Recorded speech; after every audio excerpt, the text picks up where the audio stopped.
I tried to be a chill boyfriend about my girlfriend's male best friend, but she wants to throw away our anniversary plans to go to a concert with him, and I'm sick of being the third wheel in my own relationship. Posted by you/OKBandicoot2349. I, 28M, have been dating my girlfriend, Sarah, 26F, for just over a year now, and while I love her, there's one thing that's been eating at me since the very beginning: her relationship with her male best friend, Jake, 27M. Jake has been Sarah's ride or die since college, and I knew from the start that they were close. But what I didn't realize was how much it would impact our relationship. I've always tried to be the chill, trusting boyfriend. I don't want to be that guy who's threatened by a platonic friendship. But honestly, it's gotten to the point where I feel like I'm the third wheel in my own relationship. Jake and Sarah are practically inseparable. They hang out multiple times a week, they do dinners, movie nights, spontaneous late-night drives, etc., and I'm usually not even invited. If I try to join, it's awkward, like I'm crashing their private world of inside jokes that I'm not a part of. It stings, but I tried to let it go for the sake of keeping the peace. But then things started to cross a line. Jake texts her constantly, even when we're together on dates. It's not just casual stuff, either. He calls her babe and sweetheart, and when I brought this up to Sarah, she laughed and said it was just their thing and that it didn't mean anything. Apparently, they've been calling each other that for years. But to me, it feels like there's more to it. Who calls their best friend babe when they're in a relationship? Then there was the night I stayed over at her place and woke up at 2 a.m. to find Sarah on FaceTime with Jake. She was giggling like a schoolgirl, whispering so she wouldn't wake me. When I asked her about it the next morning, she brushed it off, saying Jake needed someone to talk to. But what about me? Am I just here as background noise while she stays emotionally tethered to this guy? The breaking point came last weekend. Sarah and I had been planning a special weekend getaway for our 1-year anniversary, something we'd been looking forward to for months. But out of nowhere, Jake invites her to a concert the same weekend. Sarah asked me if we could postpone our anniversary trip so she could go with Jake instead because it's a band they both absolutely love. I was floored. Our anniversary, something we'd been planning for months, could just be rescheduled for Jake? It was like I didn't even matter. I told her that this was too much and asked her to set some clear boundaries with Jake, like no more pet names, no more hanging out one-on-one all the time, and definitely no more prioritizing him over our relationship. She blew up at me, calling me controlling and insecure. She even said, "You knew Jake was part of my life when we started dating. Why are you trying to change me now?" Things got worse when Jake apparently told her that I was being toxic and trying to manipulate her. Sarah is siding with him, saying I'm overreacting and that nothing has ever happened between them. She's now furious with me for giving her an ultimatum, when all I really asked for were some boundaries that would make me feel like I'm her boyfriend, not just a side character in her life with Jake. Now Sarah is giving me the silent treatment, and I'm starting to feel like I've somehow become the jerk in my own relationship. Am I losing my mind here? I'm not asking her to drop Jake completely, just to prioritize us and respect our relationship. But maybe I've been unreasonable. Am I the jerk for asking my girlfriend to set boundaries with her male best friend, or is this friendship way too close for comfort? /relevant comments. Commenter. Do everyone a favor and end this thing now. You'll be doing Sarah a favor, she can have Jake.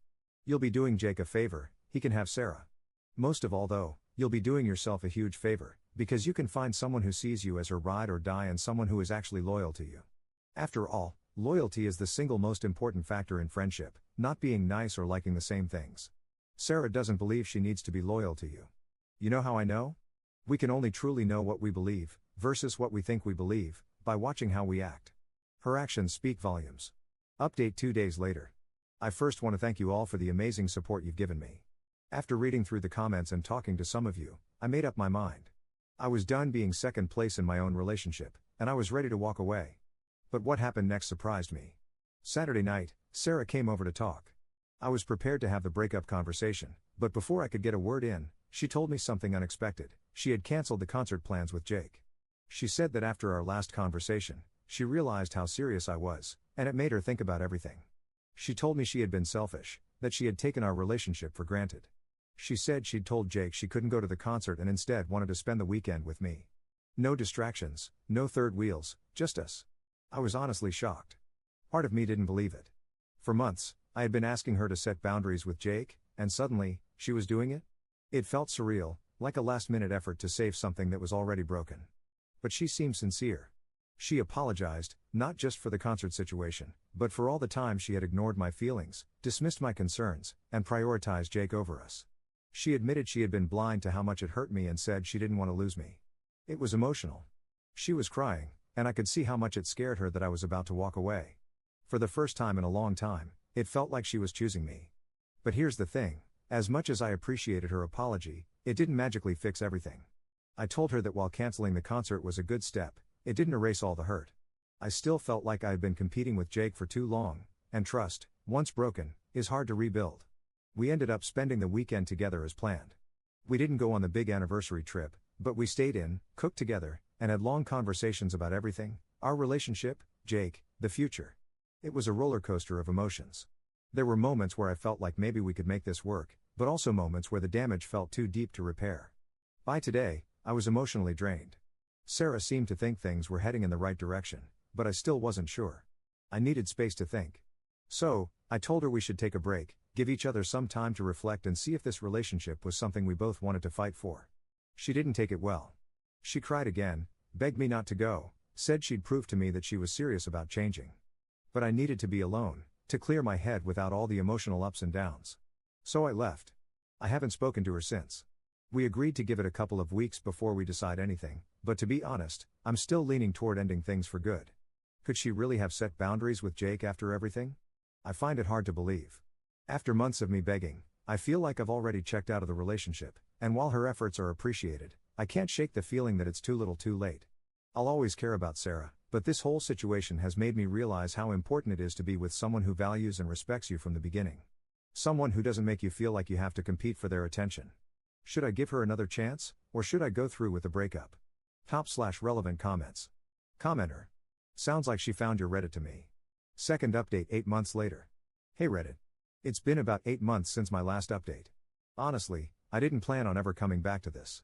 After everything happened, I kind of just wanted to forget about it. Plus, Sarah eventually found the post, so I stayed quiet. But at this point, I don't care who I piss off. I think I owe you guys the end of the story, plus a lot of you have been asking for an update, so here it is. So, after my last post, we decided to go on a break.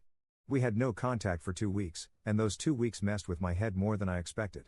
I didn't know what she was doing, who she was talking to, or where things stood.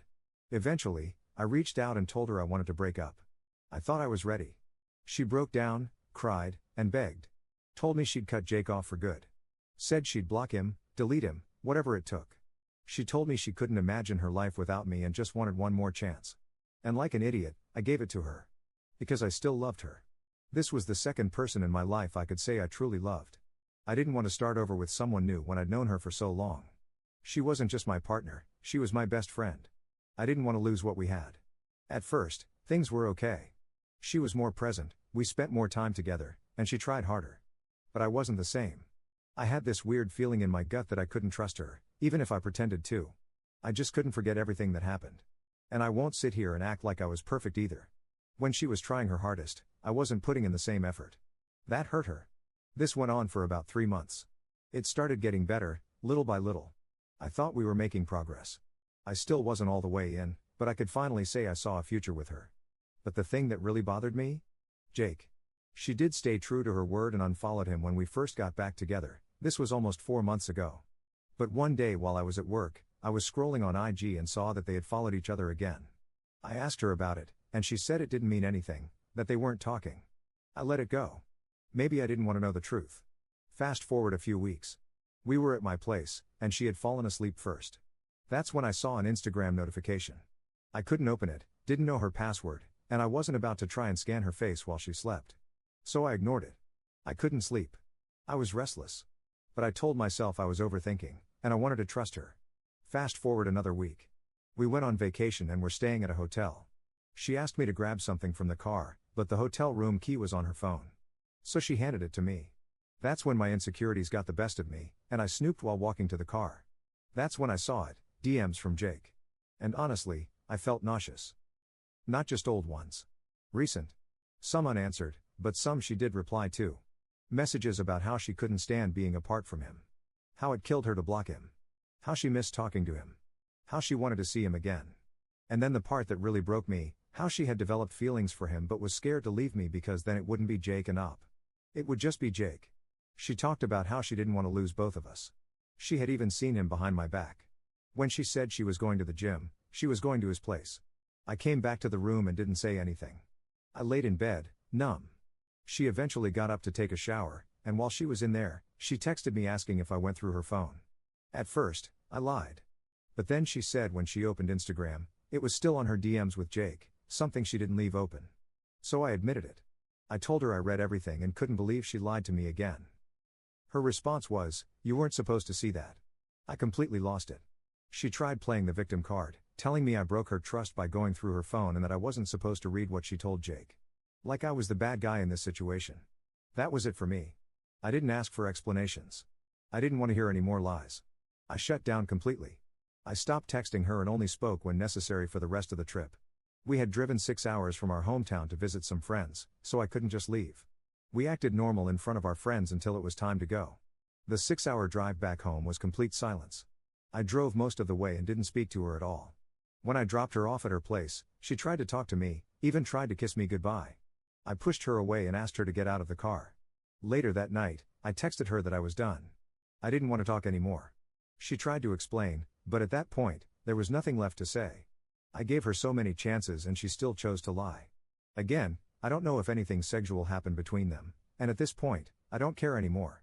What I do know is I spent too long being second in a relationship where I should have been enough. So yeah, I'm single now. It hurts, obviously. But for the first time in a long time, I feel like I can finally breathe again. Thanks to everyone who gave it to me straight in the comments all those months ago, but also to those who told me to give her another chance. It hurt, but I grew and matured from this. Top/relevant comments. Commenter. You dodged a bullet. Someone who lies that repeatedly and then tries to gaslight you for catching them, you weren't supposed to see that, was never going to change. You wasted way too much energy on someone who was never fully yours to begin with. Ops response. That's exactly what I keep telling myself. I wasted so much time and energy. I'm just glad I ended it sooner rather than later.